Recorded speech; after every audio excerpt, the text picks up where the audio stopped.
Halo, watashi no namae wa Aurelia Hirida Kalista Zara desu. Nambang Zero Sankyu desu. Video tugas kali ini saya akan mendeskripsikan budaya Jepang berdasarkan deskripsi dari 7 unsur kebudayaan universal.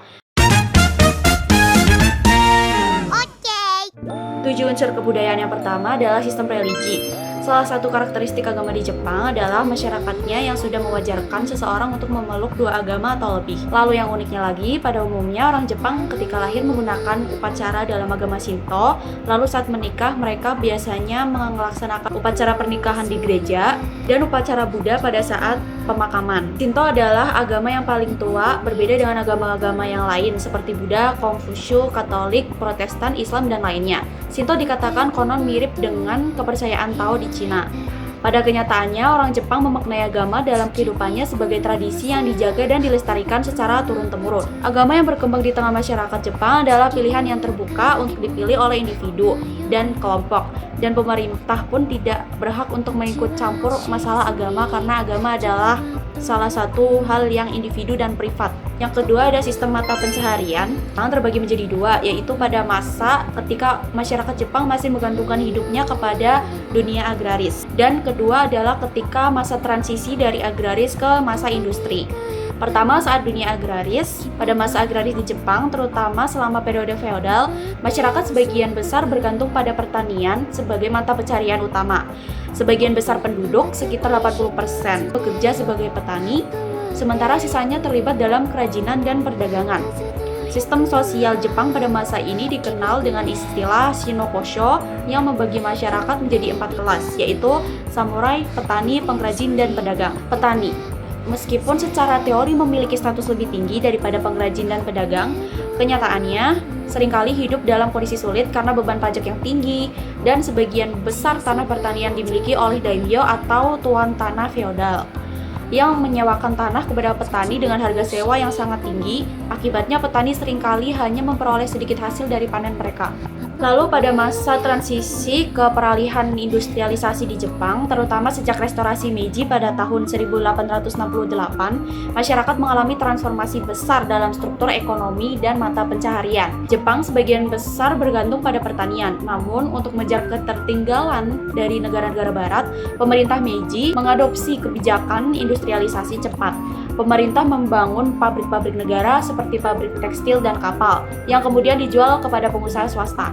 Langkah ini mendorong lahirnya konglomerat besar seperti Mitsubishi dan Mitsui yang mendominasi industri Jepang pada saat itu. Ketiga, ada unsur sistem pengetahuan. Setelah perjalanan sistem pendidikan Jepang sebagai penopang utama sistem ilmu pengetahuan mereka, sistem pendidikan di Jepang merupakan salah satu contoh pola pendidikan yang berhasil menerapkan norma-norma yang luar biasa. Jepang merupakan salah satu negara yang unggul dalam sistem pendidikan. Hal ini juga dibuktikan oleh survei Best Country Report yang diadakan oleh US News and World Report. Pertama, kita mulai dari taman kanak-kanak atau Yoshien. Perancang konsep pendidikan TK bukan bertujuan untuk pengajaran, tetapi merupakan proses pendidikan. Pada tingkatan ini, anak-anak akan diperkenalkan dan dilatih untuk mengembangkan skill-skill hidup agar membentuk pola kebiasaan sehari-hari yang positif. Jadi, berbeda dengan sistem TK di Indonesia, yang mana langsung diajarkan cara berhitung, cara menulis. Alih-alih seperti itu, Jepang mewajibkan untuk belajar seperti belajar menggosok gigi, memakai baju, makan sendiri, latihan buang air besar sendiri, dan kegiatan dasar mandiri lainnya. Lalu ada tingkatan sekolah dasar atau Shogako. Jepang memberikan porsi pembelajaran yang lebih terhadap mata pelajaran bahasa Jepang dan berhitung. Dan yang membuat kurikulum Jepang berbeda dengan Indonesia, yakni siswa pada tingkat SD tidak mengenal ujian kenaikan kelas. Jika siswa berhasil menyelesaikan proses belajar di kelas, maka secara otomatis akan naik ke kelas berikutnya. Lalu ada di tingkat SMP atau Chugako, tingkat pendidikan SMP, Jepang menitikberatkan kurikulum pada pendidikan bahasa Jepang, matematika, IPA, dan IPS. Pendidikan bahasa asing dulu menjadi pelajaran pilihan bagi murid, tetapi pada kurikulum 2002 kini menjadi pelajaran wajib yang ada di tingkat SMP. Lalu ada di tingkat SMA atau Koko. Seperti Indonesia, SMA di Jepang sudah diadakan sistem penjurusan. Akan tetapi, penjurusan tersebut dilakukan di tingkat ketiga SMA. Lalu di tingkat paling atas ada di universitas atau Daigaku. Masa studi sarjana Bakushi di Jepang adalah 4 tahun. kecuali beberapa program seperti medis, kedokteran gigi, kedokteran hewan, dan farmasi. Lalu kita lanjut ke unsur kebudayaan yang lainnya, yaitu bahasa. Bahasa Jepang adalah bahasa yang unik dan kompleks dan bisa dibilang bahasa tersulit ketiga di dunia. Bahasa Jepang atau Nihongo adalah cerminan budaya Jepang itu sendiri, penuh kesopanan, nuansa, dan kedalaman. Bahasa ini dituturkan oleh lebih dari 125 juta orang di dunia.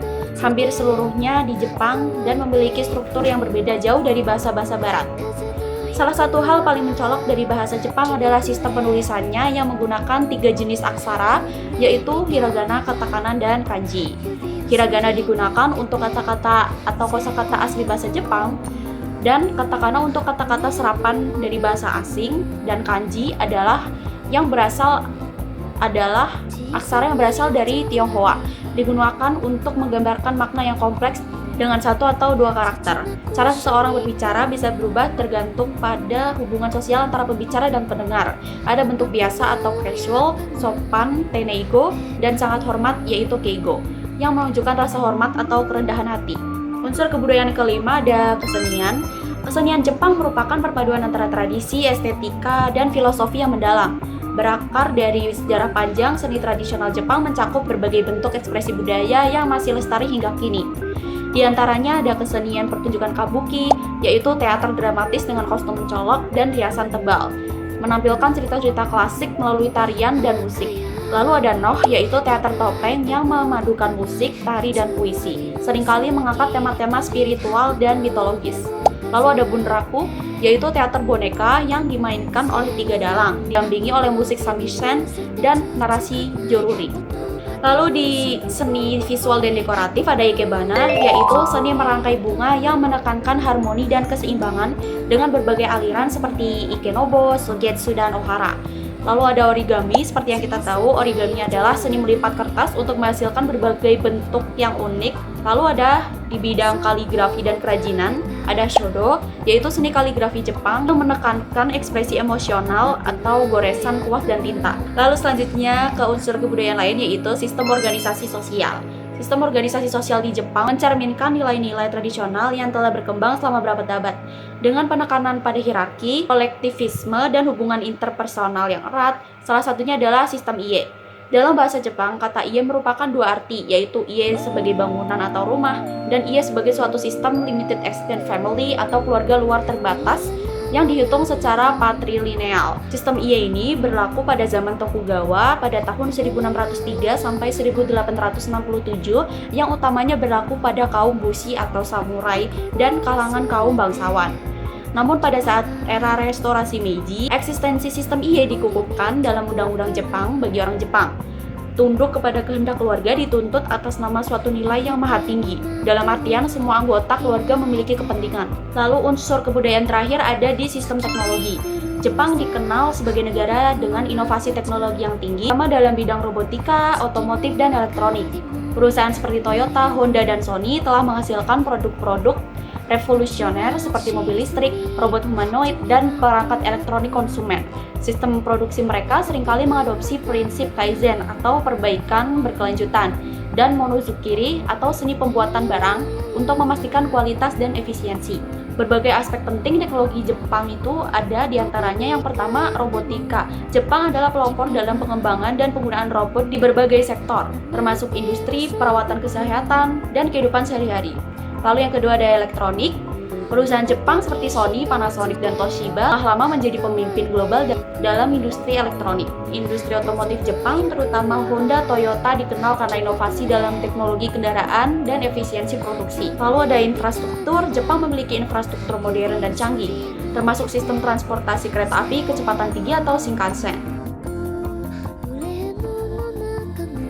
じゃあみんなこれで終わりましたね。ありがとうございました。また明日。